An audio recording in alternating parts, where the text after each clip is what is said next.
Go facing that way. At the shoulder. Yeah. I'll tell you.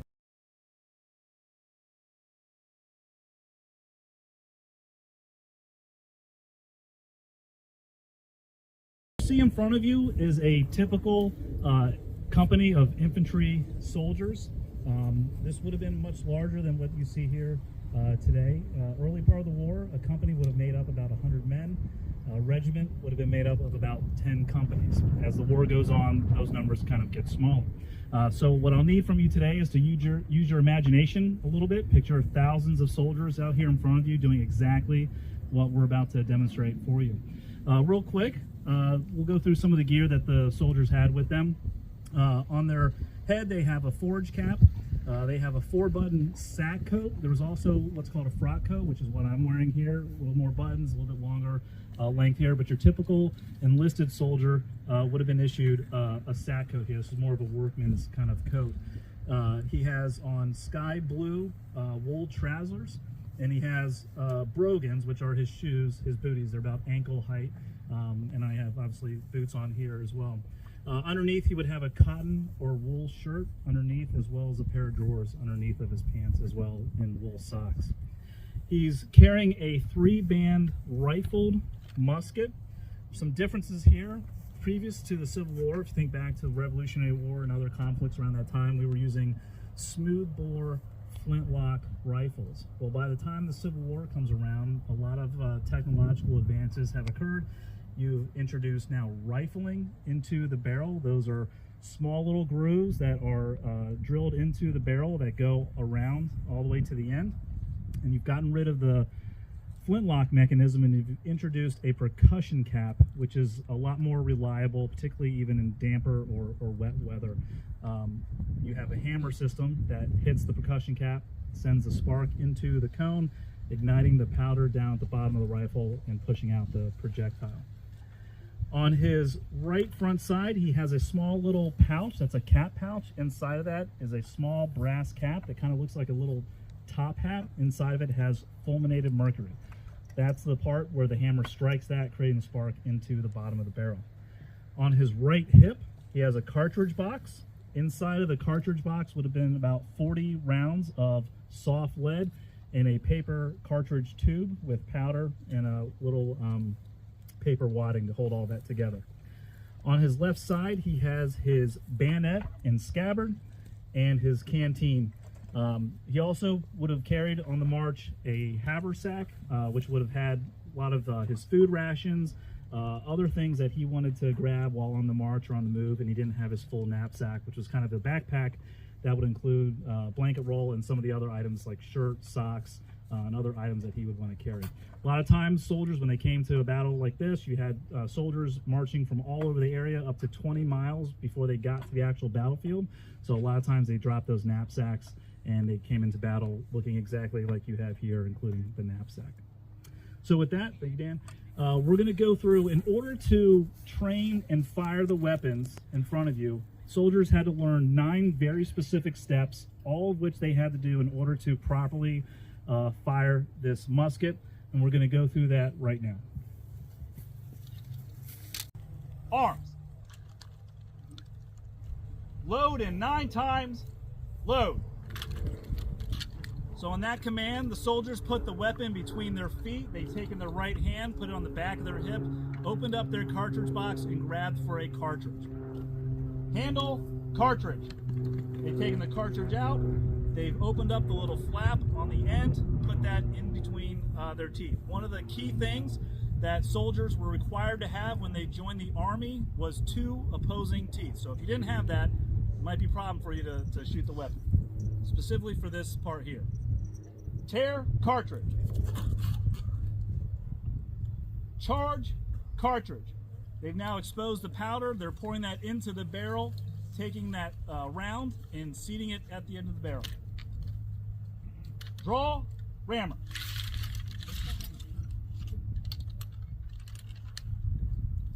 Ram, cartridge.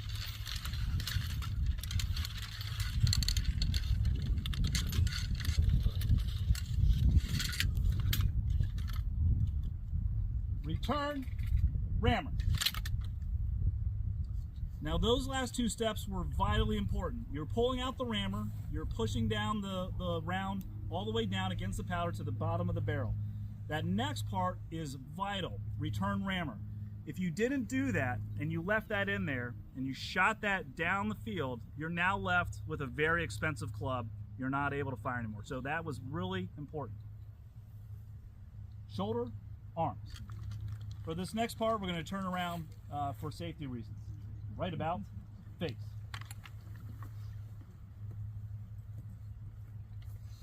Prime. They're taking the weapon, they are reaching into that small cap box, pulling out that little brass cap with the fulminated mercury, and they're putting on the cone of the rifle. Does anybody know what those next three commands might be that are really important? Ready, aim, fire. There you go. Absolutely. Company, ready. Aim. Fire. Load. Nice one.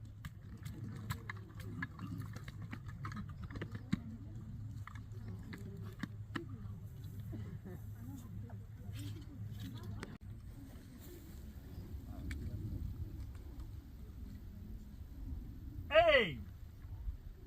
Fire. Load.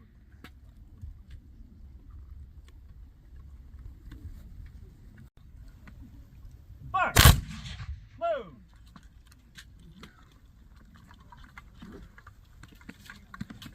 File. Firing 3 rounds. On the 3rd round, load, come to the shoulder.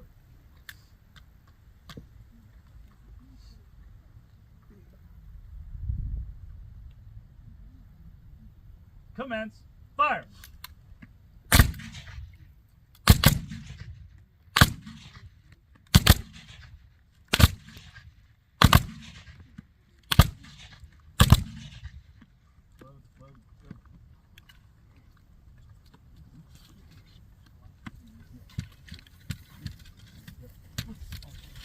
Good job, boys. Independent fire.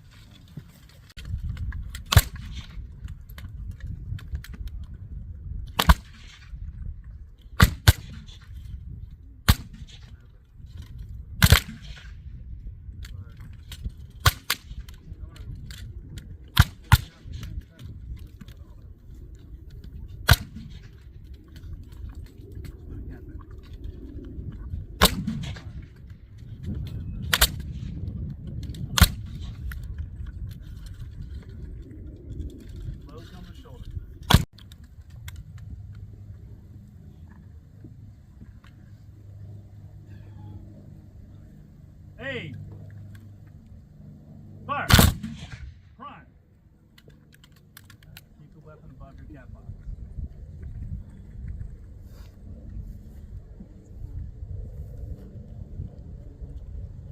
Ready. Aim. Fire. Prime.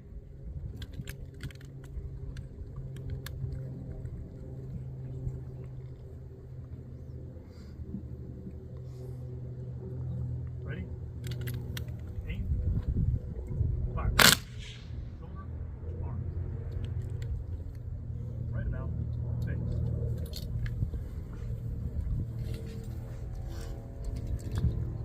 Present arms. How about another round of applause for our volunteers? Shoulder, arms. Like Ranger Olivia said, next we're going to be firing Right the about cannon. face. Just a reminder, big indicator, things are going to get loud. When you hear the order ready, that's the time to cover small children's ears, hold on to your pets, turn down hearing aids. Right. We'll fire 2 rounds with a break of about 10 minutes between each round. South Dublin, right face. Counter mark, 5 files right, march.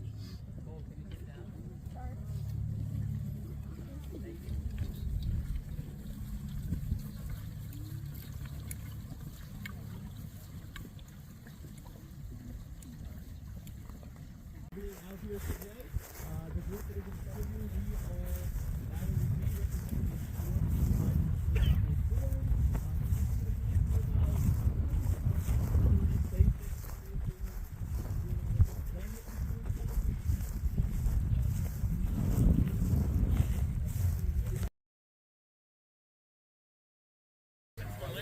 battle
We'll be done for the day. I'll let you go. Kind of stick around if you can, right? So when they dismiss up there.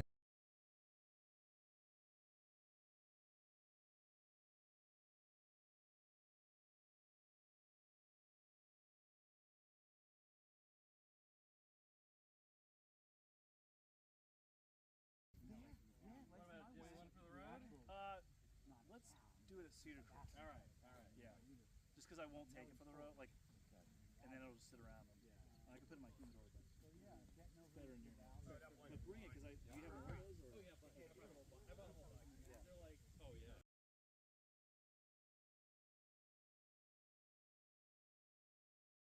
Enjoy your company. You had it, so thank you for that. Okay, well let me wander around real quick just so I can make sure I